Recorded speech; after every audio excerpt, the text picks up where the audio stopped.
Atlas de la Guerrero. 150 años de historia en un solo barrio. Un podcast del Museo Caluz. En este episodio de Atlas de la Guerrero, continuamos nuestras conversaciones sobre la A ver, otra vez va de nuevo. ¿Sobre el mismo? Sí, otra vez le doy inicio en 5, 4, 3. En este episodio de Atlas de la Guerrero, continuamos las conversaciones sobre la amplia historia de este lugar. Y el día de hoy toca el turno a Jorge Luis Esquivel Zubiri, quien es maestro, abogado por la UNAM y profesor de la FES Acatlán, y que también está dedicado a investigar la historia de esta fascinante colonia.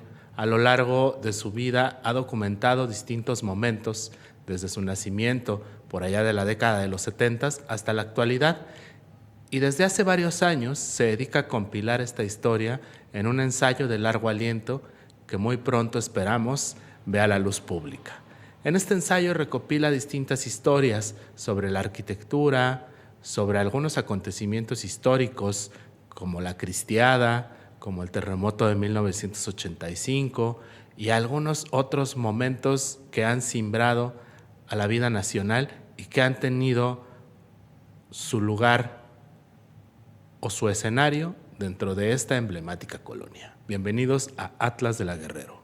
Bienvenidos a Atlas de la Guerrero, un podcast del Museo Caluz. El día de hoy vamos a platicar con un vecino apasionado de la historia, tercera generación dentro de la colonia Guerrero. Su nombre es Jorge Luis Esquivel Zubiri, es abogado y profesor en la Facultad de Derecho y en la FES Acatlán, y también es vecino de aquí de la colonia. Ha habitado durante largo tiempo en distintos lugares, en distintas zonas de la Guerrero, y como parte de sus pasiones se ha dedicado a recuperar parte de la historia, de esta fabulosa historia que tiene la colonia Guerrero, para poderla sintetizar a través de su memoria, y nos va a platicar un poco sobre esa historia y a compartirnos también un poco de las anécdotas de lo que fue crecer y desarrollarse en esta colonia, al igual que muchos de ustedes, nuestros queridos radioescuchas. Bienvenido, Jorge Luis, ¿cómo estás? Bien, muchas gracias por la invitación al Museo Caluz, por estos proyectos. Gracias a ti por estar aquí con nosotros, por abrirte un espacio de tu tiempo para poder compartirnos un poco de esa pasión de ese historiador que llevas dentro, ¿no? Platícame, ¿por qué fue que decidiste empezar a investigar la historia de la colonia Guerrero? Resulta que cuando tenía como 19 años, hice mi servicio social en la Biblioteca Miguel Lerdo de Tejada, como bibliotecario, y entonces encontré mapas de la colonia Guerrero del siglo XIX, y entonces se me hizo curioso que las calles de la colonia ya tenían en ese entonces las mismas denominaciones. Y a partir de ahí, te estoy hablando del 93, a partir de ahí inició esta vocación por investigar la historia, los personajes, los hechos relevantes de la colonia Guerrero. La Biblioteca Miguel de Cervantes es esta biblioteca que está aquí cruzando Reforma, justo a espaldas del convento de San Hipólito. Hay una biblioteca, creo que dije Miguel Lerdo de Tejada, pero había una biblioteca Cervantes, efectivamente, enfrente de San Fernando, que después del 85 la cerraron para siempre. Y sigue cerrada. Sigue cerrada, nunca la abrieron. Una que tiene un portón labrado en piedra, ¿no? Preciosa, era una biblioteca pública. Y entonces la que me mencionas, ¿cuál es? ¿En dónde está? La biblioteca Miguel Lerdo de Tejada está en República del Salvador, en el centro histórico. Ah, yo ya me andaba confundiendo entre el Lerdo y las calles y la nomenclatura, y luego me platicas de este mapa. A mí me fascinan los mapas. ¿De qué época era ese mapa que te encontraste? Era un mapa del siglo XIX, de la época porfirista.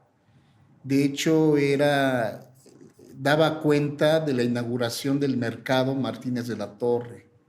El Mercado Martínez de la Torre es de 1880 y tantos, pero en 1895 digamos que lo inauguran como mercado. Y luego ya en la época de Uruchurtu, por los años 50, 55, ya lo rehacen como lo conocemos hoy en día. Ya entra en el programa de modernización de mercados, Así ¿no? es. Cuando construyen los dos mercados, exacto. el de comida y el de ropa. Y el de ropa. Pero ese mercado data de la época de Porfirio Díaz. Ok, y bueno, tú naciste y creciste aquí, tus primeros años los pasaste aquí. Me platicabas que vivías en la calle de Mosqueta. En la calle de Zarco, luego me pasé a Zaragoza, esquina con Mosqueta. De niño viví el sismo del 85. Me acuerdo cómo era la colonia Guerrero antes y después. Es más, me acuerdo antes de la construcción de los ejes viales. O sea, estamos hablando más o menos de los años 70, finales Años de los 70, años 60. Soy del 74, los ejes viales son del 79, el sismo fue del 85. Ok, o sea, literal, eras un niño. Y en aquel entonces tú estabas en la escuela por aquí. Estaba en la escuela Juan Telles Vargas, que era una escuela del sindicato de cinematografistas, pero estuve un rato también en la escuela Instituto Washington, que llegó a ocupar el espacio de la antigua casa de Rivas Mercado. De la que hoy es la Casa Museo. La casa museo. Y esa casa Rivas Mercado se vendió, la compró Rafael Sosa. Rafael Sosa era un músico de Nueva Orleans, mexicano, oaxaqueño. Se fue de músico a Nueva Orleans, regresó e inventó un sistema de taquigrafía, el sistema Sosa, y fundó una academia, la Academia Washington. Esa Academia Washington se convirtió después en el Instituto Washington. Esa escuela era un internado que existió como tal hasta el 85. Cerró también por el sismo de aquel entonces. Justo hay un par de personas que han pasado por aquí. Nuestro querido Sergio Raúl Arroyo, que estudió en la Juan Telles Vargas, y también por ahí nuestra querida Sandra de aquí del Mercado 2 de Abril nos platicó que estudió en el Washington. También vino al podcast Cristóbal, quien dirige la Casa Rivas Mercado actualmente, nos platicó parte de esta historia del método Sosa. Hemos tenido muchas historias que coinciden como en ciertos puntos, y eso me da a mí pues mucha emoción, porque me hace ver que efectivamente la colonia tiene puntos que son muy reconocibles para sus habitantes y que están como muy bien cimentados en su historia. Pero por ahí me platicabas hace rato que estábamos empezando a calentar motores para la entrevista sobre un momento histórico que es muy, pues sí ha sido muy estudiado, pero al mismo tiempo también de pronto no se ha hablado lo suficientemente de él, que fue el movimiento cristero, ¿no? Y me contabas que la iglesia de Los Ángeles tuvo por ahí parte importante. Sí, hubo un párroco en la iglesia de Los Ángeles. Fue un momento histórico donde cerraron las iglesias, hubo huelga de misas, y el padre de la iglesia de Los Ángeles se distinguió por su ferviente lucha cristera. Y entre los cristeros célebres se encuentra León Toral. León Toral vivía en la calle de Zaragoza. Que León Toral es el autor del atentado a El Álvaro Obregón. autor del atentado del entonces presidente electo Álvaro Obregón. Vivía en Zaragoza, esquina con Violeta. La madre Conchita, considerada como la autora intelectual, vivía en Santa María la Ribera. O sea que digamos que toda la conspiración se dio entre las calles de Santa María la Sí, Ribera. se dio entre la Guerrero y Santa María la Ribera. Y luego fueron y le dieron el certero ataque a don Álvaro Obregón allá en la zona de San Ángel, En ¿no? San Ángel, en el restaurante La Bombilla, lo que actualmente es donde está el monumento a Álvaro Obregón, ahí en el Metrobús La Bombilla, ahí era donde... Entonces, asesinaron a Obregón. Toral vivió acá y también en Los Ángeles, pues se dio un buen bastión allí pues de congregación para estos grupos cristeros. Esto ocurre más o menos en los años 20, ¿no? Años 26, 29, que también coincide con una lucha inquilinaria ya de los años 20. Que digamos que también es parte como de los fundamentos de la lucha inquilinaria. Uno de los Guerrero. diputados a favor de los inquilinos fue asesor de Emiliano Zapata, se me olvida el nombre de Soto y Gama, vivía en la calle de Zarco, y él fue asesor de Emiliano Zapata y fue diputado y defendió las causas inquilinarias. Oye, y tú me platicabas, creciste en La Guerrero y luego te fuiste, luego regresaste, en ese ir y venir, y actualmente pues continúas acá.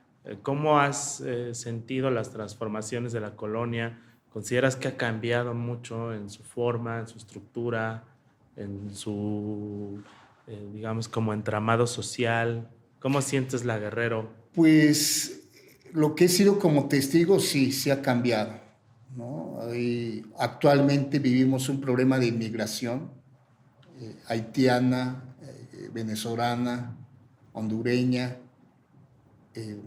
pero antes, por ejemplo, antes del 85 había vecindades, después desaparecieron casi todas las vecindades, se construyeron predios de renovación y todavía podía decir que ha cambiado la Guerrero. La Guerrero la partieron en 6 cachitos entre Uruchurtu y Jan González, lo que fue el Paseo de la Reforma, el eje Guerrero 1 Poniente, el eje Mosquete 1 Norte, dividieron la colonia.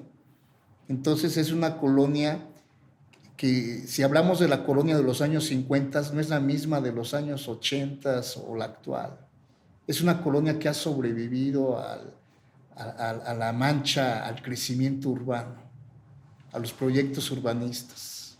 Y que hoy en día pues justo es una de las características que hace que la colonia pues tenga una plusvalía o que sea un referente para la industria inmobiliaria, ¿no? Por la fabulosa conectividad que tiene y toda la manera en la cual está conectada tanto con el centro de la ciudad, porque estamos aquí, que compartimos casi que esquina, y pues eso definitivamente repercute en cómo se está configurando la colonia actualmente, ¿no? Que se está llenando también de nuevos desarrollos inmobiliarios, que hay ya un montón de edificios de más de 2 o 3 niveles, empieza a haber como otra vez una densificación, como decías tú también, la cuestión migratoria pues va modificando culturalmente y socialmente el paisaje, y definitivamente hoy tenemos una colonia que se vuelve pues un punto de atracción para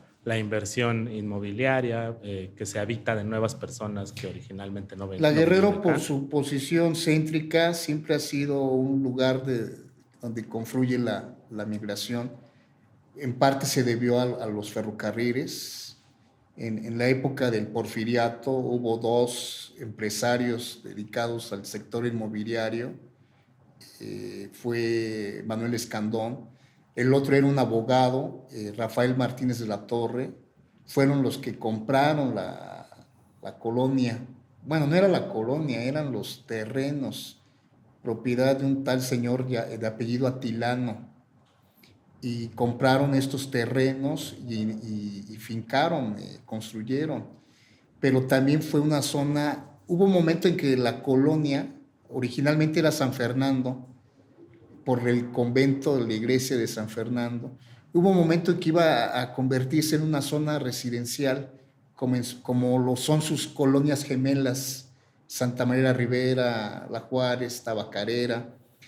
Pero tengo yo la hipótesis que la revolución y la llegada de los migrantes del ferrocarril Buenavista cambiaron el tono de la colonia y se hizo popular.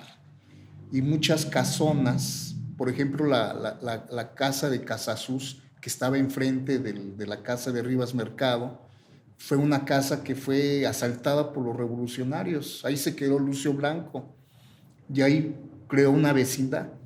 Y entonces muchas de los caserones que existían en la colonia, en la época porfiriana, terminaron convirtiéndose en vecindades. Y eso se debió, como bien refieres, a la inmigración de gente de fuera de la provincia, pero fuera de la Ciudad de México, que llegaron aquí a establecerse. Y estamos hablando de 1880, de 1900.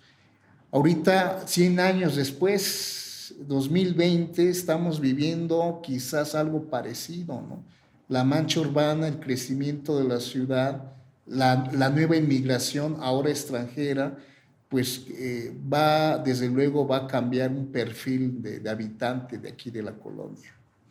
Sí, y bueno, pues su condición de estar siempre a un costado de los ferrocarriles, pues le convirtió también en un punto de anclaje de toda la gente que viajaba de diferentes partes de la República, de los distintos estratos económicos, ¿no? Y que iban creando justamente como esta mancha urbana que se extendía desde la zona norte de la colonia hasta los patios de Nonoalco, donde pues en algún momento en la primera mitad del siglo XX pues hubo asentamientos urbanos precarios asociados a toda la manera en la cual se proveía de servicios, alimentos y otras cosas a toda la gente que trabajaba, que operaba o que descargaba en los ferrocarriles, ¿no? Sí, así es. Los patios de ferrocarril estaban a la calle de Violeta, estaba la vieja estación de ferrocarriles, donde está la estatua de Colón,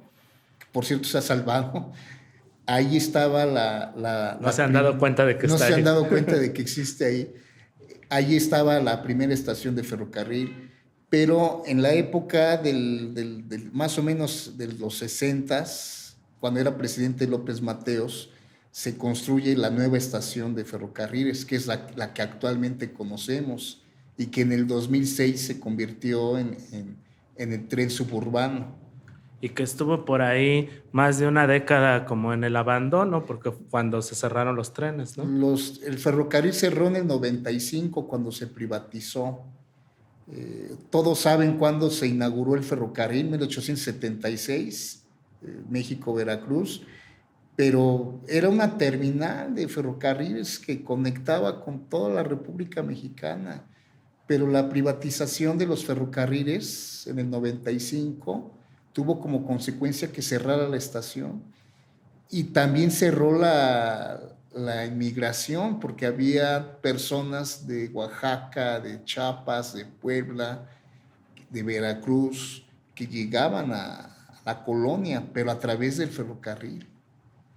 Y que ahora pues ya no existe ese flujo, y ahora con el nuevo uso que tiene esta de ser más bien como una estación de cercanías, una estación de todo el flujo que viene de la zona metropolitana de la Ciudad de México, se vuelve a crear ahí como un nuevo impacto. Sí, es un alto impacto urbano lo que es Buenavista.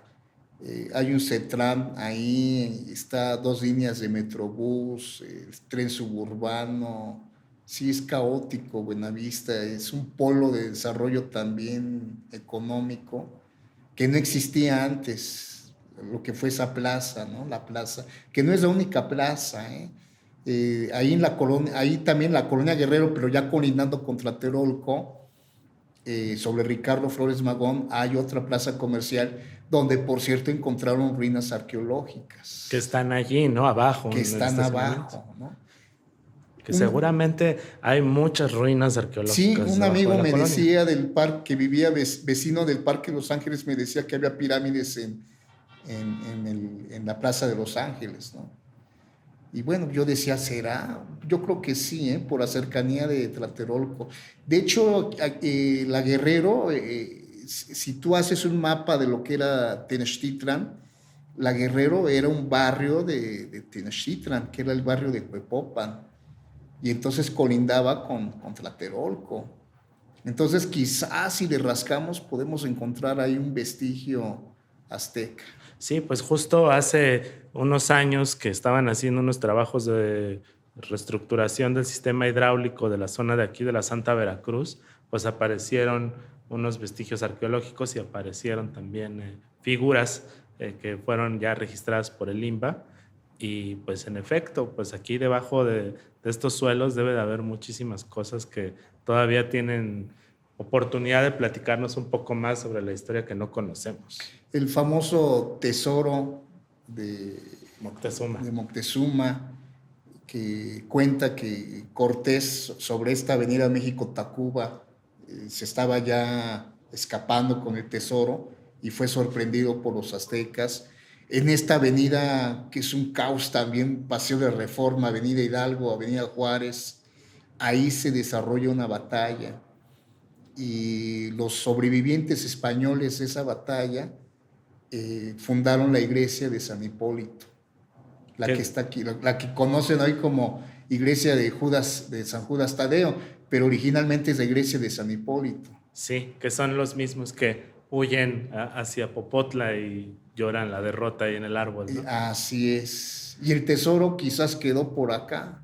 Quizás está a un lado del cajón del Metro Hidalgo, ¿no? Y nadie lo ha visto. A lo mejor por ahí anda el tesoro. Oye, Jorge Luis, y a ver, platícame brevemente sobre cuáles son los espacios dentro de la colonia Guerrero que has visto desaparecer y que guardas tú como con nostalgia de habitante, que digas, esto ya no Híjoles. está y cómo me gustaba o me gustaba ir. El que me duele, el que más me duele es la biblioteca Cervantes, porque era una biblioteca grande, 2 niveles. Yo recuerdo que tenía murales, había una biblioteca infantil muy grande. Ese es uno de los espacios que se perdió. Otro espacio que también me duele que se haya perdido fue la explanada de Ferrocarriles Nacionales. Hoy CETRAN, pero era una explanada donde veías mucha gente descansando, era una especie como de parque. Había inclusive áreas verdes, ese espacio se perdió. Lo que sería como el área del estacionamiento de... Lo que es el área de estacionamiento era una explanada, pero había unas pequeñas áreas verdes. Entonces era, la gente también pues, corría, hacía ejercicio, en la explanada jugaban fútbol y de repente le pusieron una reja. Eso fue como por el 95 más o menos. Y ahí se perdió un espacio público. Otro de los lugares que también recuerdo con mucha nostalgia de la vieja estación de ferrocarriles era un trenecito, una miniatura de tren que pues era bonito ver el trenecito cómo recorría la maqueta, ¿no? En la vieja estación de Estaba ferrocarriles. dentro de la estación. Estaba dentro de la estación. Son los lugares que se han perdido.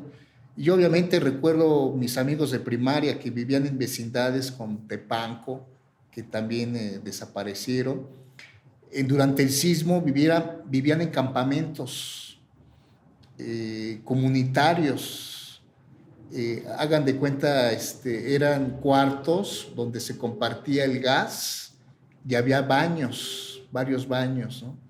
Entonces esas áreas formaban comunidad y se perdieron también. Con el temblor se perdió mucho, pero después también un poco con el abandono, ¿no? Como dejando de lado la importancia que tienen la arquitectura como vestigio, pues se va perdiendo poco a poco y va desapareciendo, pero justo ahora, como parte de esta celebración, pues creo que se da una muy buena oportunidad para reivindicar lo que queda de esa antigua colonia y mostrarlo, compartirlo como con las nuevas generaciones, pues también siguiendo un poco tu ejemplo, de estar creando historia sobre el lugar que habitas. ¿Qué va a pasar Claro, con ese proyecto? ¿Tienes ¿qué pensado va a pasar? publicarlo? Pues todavía no lo termino porque de repente tengo que hablar del museo. Tienes que hablar del Museo Caluz, por supuesto. Caluz, ¿verdad? Es un proyecto nuevo, me da mucho gusto. Y pues sigo con la idea de seguir todavía documentando. Es un pequeño borrador lo que yo tengo, pero te digo que desde el 93, lo empecé a escribir desde el 2010. De hecho, tengo en mi blog algunas publicaciones de la colonia Guerrero.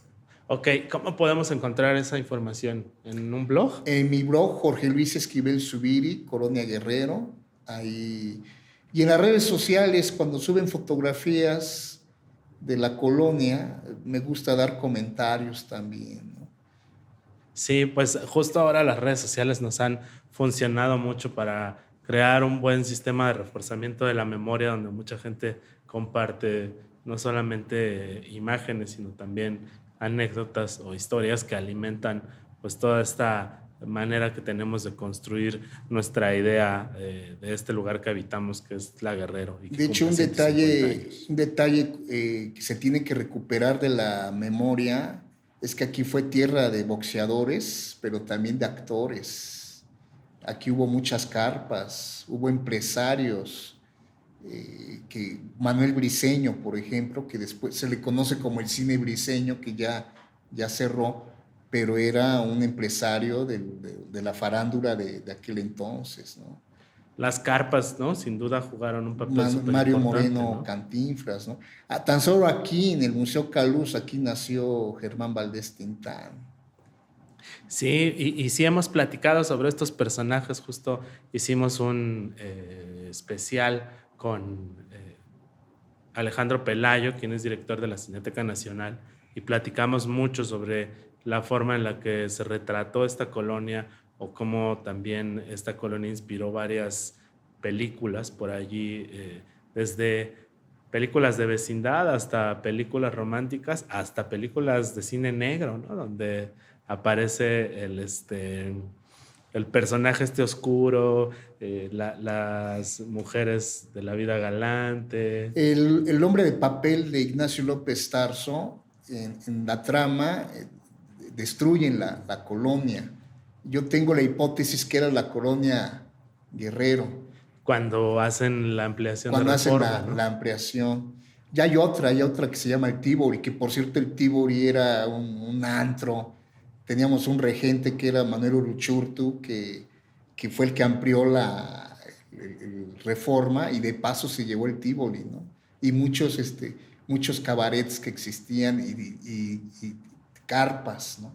Y la última carpa que ya cerró, el Teatro Blanquita.